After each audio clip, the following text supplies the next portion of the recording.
Oke, bismillahirrahmanirrahim. Assalamualaikum. Kita lanjut ya, masih tentang analisis data. Jadi kalau di pertemuan sebelumnya kita udah bahas gimana pemeriksaan kalau datanya berstruktur tunggal.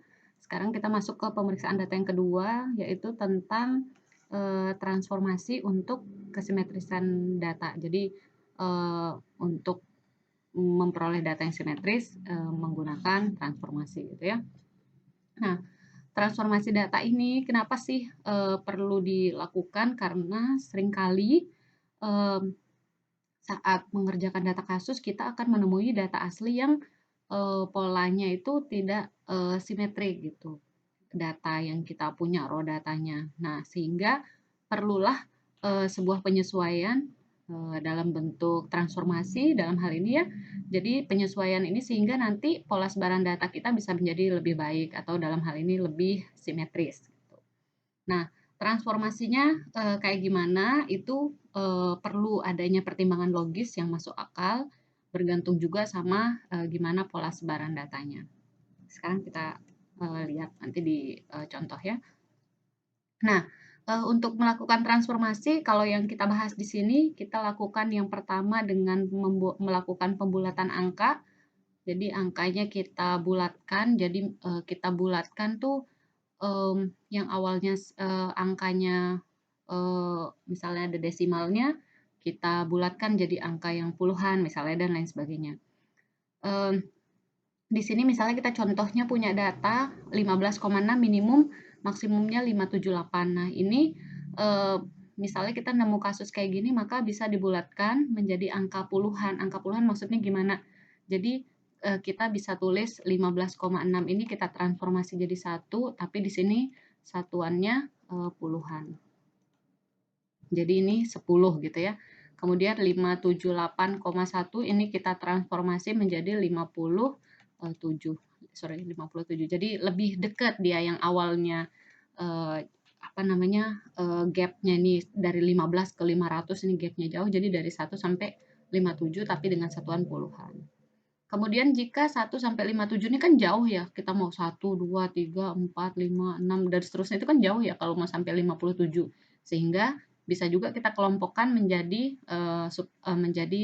kelompok yang udah kita pakai sebelumnya saat membuat stem and leaf dengan alasan supaya stem and leaf kita itu nggak terlalu panjang dan terlalu memencar gitu. Jadi bisa pakai yang titik ini kan untuk yang 01 T itu adalah 2, 3, 4 itu F itu adalah 4 sama 5, S itu adalah 6, 7, terus ini adalah 9 sama 8 sama 9 gitu ya. 8 sama 9, ini 6 sama 7, ini 4 sama 5 gitu.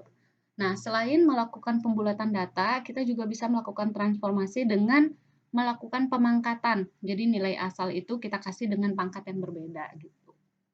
Misalnya kalau kita pangkatin dia pangkat setengah berarti kan itu kita menggunakan transformasi akar 2 dan seterusnya.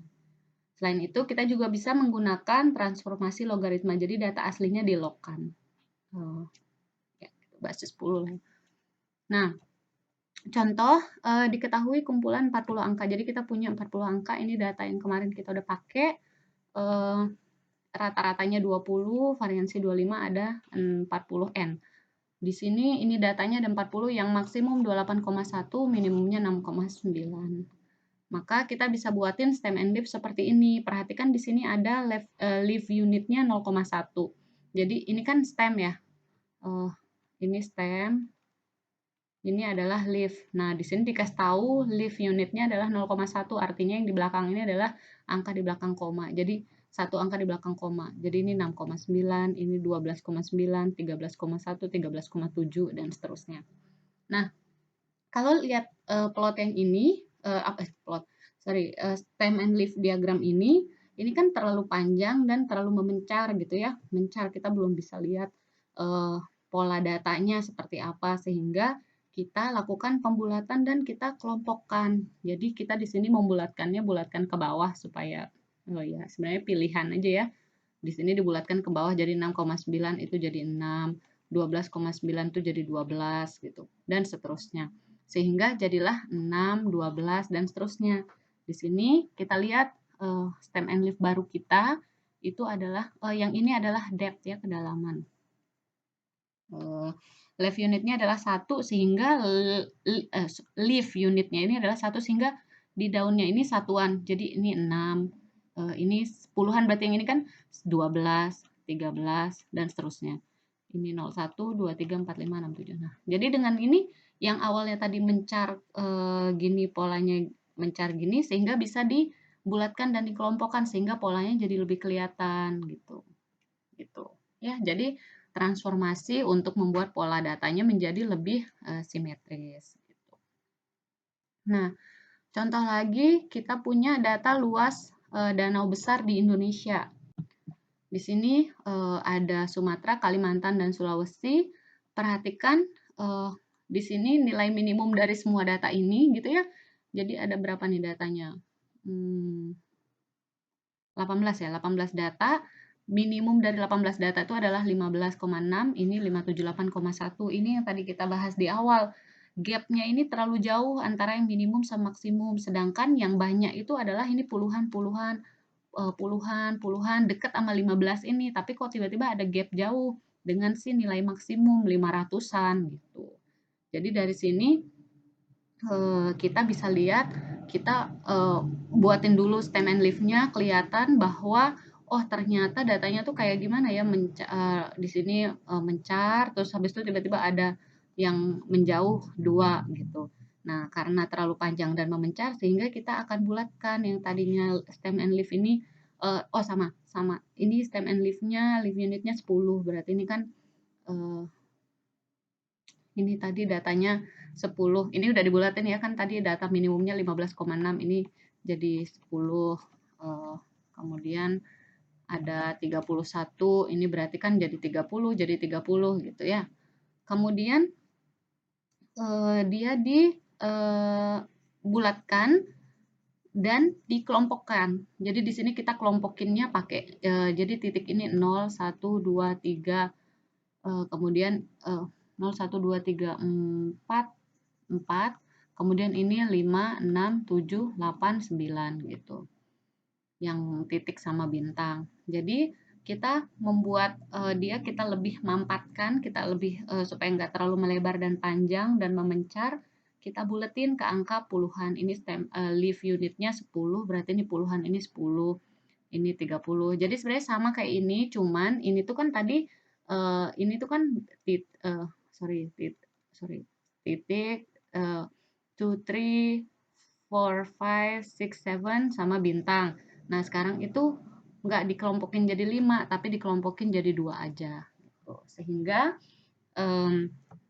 kita bisa dapat kelihatan, oh dia lebih kelihatan nih polanya, jadi nggak terlalu memencar. Polanya gimana? Oh ini gini, gitu. Jadi menceng ke arah kanan, gitu. Ya. Jadi kita membuat yang tadinya terlalu panjang dan memencar, kita mampatkan sehingga lebih kelihatan polanya tuh kayak gimana. Sehingga kita tahu apa langkah selanjutnya yang akan kita lakukan. Kalau udah tahu kayak gini, oh ini tuh datanya menceng kanan, berarti kita bisa fokus sama danau-danau yang ini. Atau justru kita harus fokus sama 2 danau yang ini karena dia beda sendiri gitu. Ya. Kan kalau kita lihat di data mentah kayak gini, kita nggak bisa cepat mengambil kesimpulan kayak tadi. Makanya butuhlah eksplorasi data kayak gini. Nah, lanjut ya. Nah, kemudian yang tadi dari stem and leaf yang data danau 18 danau terbesar itu, kita buatkan ringkasan 3 angkanya. Ringkasan 3 angka itu kan paling atas ini adalah median, ini K1 tambah K3 bagi 2, ini minimum tambah maksimum dibagi 2 gitu ya. Nah, dari sini kita lihat bahwa nanti ini penentuan K-nya dicoba ya, dicek gitu. Ini kan karena udah ada kelihatannya cepat, padahal ini butuh waktu juga untuk menentukan median K dan seterusnya. Nanti ini di pause, kemudian dicek cocok nggak jawaban kita. Nah, kemudian kita cek antara median dengan yang ini dan yang ini itu gapnya seperti apa. Kalau median dengan rata-rata kuartil itu gapnya 23, median dengan rata-rata extreme values itu 184. Nah, ini kan kelihatan dari ada kenaikan yang relatif mencolok sehingga kesimetrisan data itu diragukan. Tadi udah kita lihat ternyata memang benar datanya itu kan melenceng ke kanan gitu. Artinya apa? Datanya banyak mengumpul di data yang nilainya lebih kecil atau di daerah kiri. Nah, kemudian kalau mau ngebuat ringkasan 5 angka, kita kan pakai yang hinge ya. Tapi sebenarnya kalau kalian nemu di beberapa buku, ada juga buku yang menggunakan kuartil untuk menentukan ringkasan 5 angka. Tapi untuk dapat hasil yang lebih gampang, kita untuk ringkasan 5 angkanya kita pakai apa namanya hinge. Nah, di sini kita dapat lower hinge sama upper hinge, extreme sama ekstrim plus median kan ya. Terus ini tinggal di bawa ke ringkasan 5 angka. Mediannya ada di 9H. Masih ingat di video sebelumnya kita udah bahas 9H itu artinya 9,5. Kemudian posisi median di mana? Median posisinya adalah N tambah 1 dibagi 2 sehingga jadilah 9,5 atau 9H. Kemudian hinge itu adalah ingat nilai bilangan bulat tanpa fraksinya. Jadi kalau 9,5 kita cuma ambil 9-nya, tambahin 1 dibagi 2, jadi ini 9 tambah 1 bagi 2 jadi 5. Jadi ada di data kelima. 1, 2, 3, 4, 5 ini data kelima dan seterusnya gitu kan ya. Nah, kita udah dapat apa namanya ringkasan 5 angka. Dari sini udah kelihatan ya ini gapnya jauh banget antara 112 ke 46 sama ke 225 gitu. Nah, lanjut kita bisa juga ngelihat dari histogramnya. Histogramnya ini kita bisa lihat data mengelompok di nilai yang lebih kecil alias cenderung menceng ke kanan sebaran datanya. Menceng kanan itu artinya di kanannya itu lebih flat, apa lebih menjulur ekornya gitu. Oke, gimana dengan box plotnya? Box plotnya kita bisa lihat ada kenaikan yang mencolok ya dari ini kan median ya. Ini median, ini kuartil 1, kuartil 3, ini minimum. Kemudian ini whiskernya batasnya. Ternyata ada 2 buah pencilan. Masih ingat caranya? Coba dicek, dicoba cari benar nggak 2 pencilan ini keluar dari whisker. Nyari whisker gimana? Pakai K 1 min 3/2 D. Kalau untuk lower whisker K3 tambah 3/2 D untuk upper whisker. D-nya adalah jarak antar kuartil. Q3 kurangin Q1. Dicoba. Benar nggak? Nanti kita dapat yang 2 itu data yang memencil dan di sini kita bisa lihat ada kenaikan yang cukup mencolok ini sehingga kesimetrisan datanya kita ragukan gitu. Nah, sekarang dilakukan penyesuaian dengan transformasi tujuannya ya apa? Untuk bisa dapat gambaran yang lebih baik tentang pola sebaran datanya gitu. Nah, ringkasan nilai angka setelah kita melakukan transformasi, kita misalnya ini nilai data asal kita ya. Jadi awalnya misalnya untuk mediannya,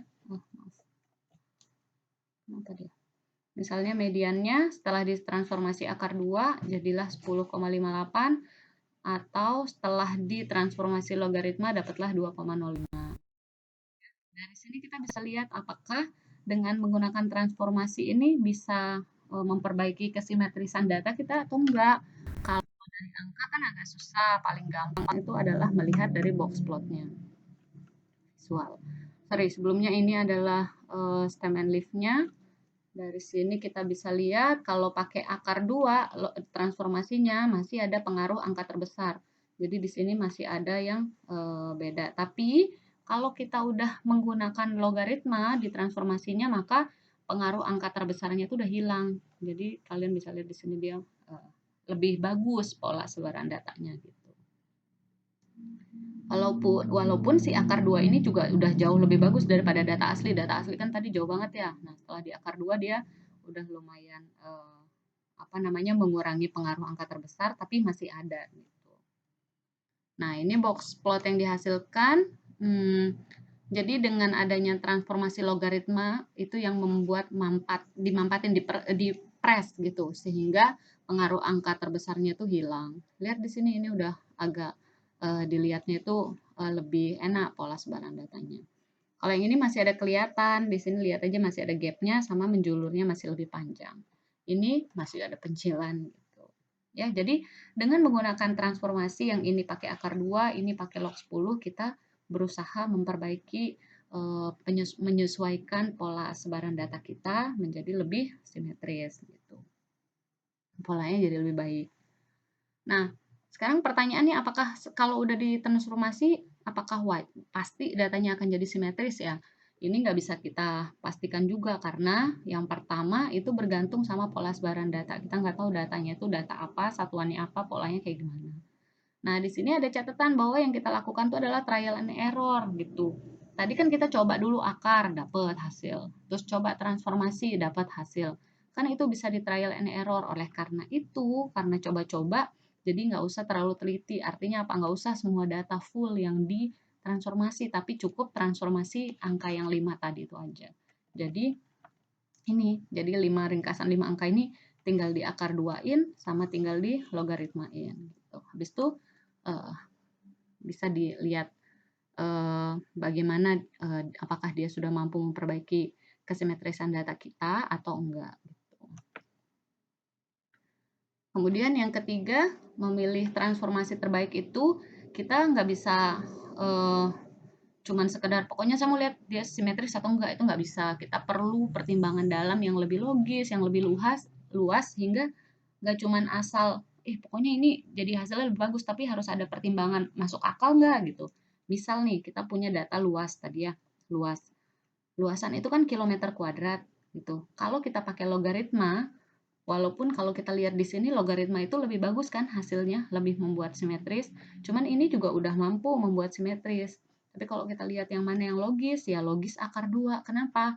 Kalau misalnya data ini adalah kilometer kuadrat alias luas, maka ketika dia diakarin, maka ini kan akan jadi kilometer. Bisa diarahkan ke panjang kah, lebar kah, gitu.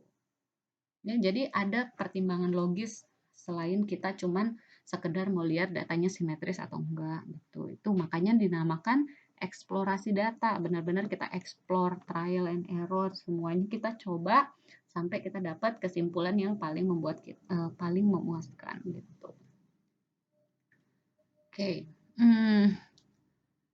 Kemudian nanti di video selanjutnya kita akan belajar tentang pembandingan data. Jadi kita akan melakukan membandingkan data gitu ya antara kelompok satu dengan kelompok lainnya. Kemudian nanti ada sisa 2 lagi. Semoga bisa uh, bisa masuk semua materinya. Nanti kalau ada pertanyaan langsung di grup aja. Oke, semangat. Assalamualaikum.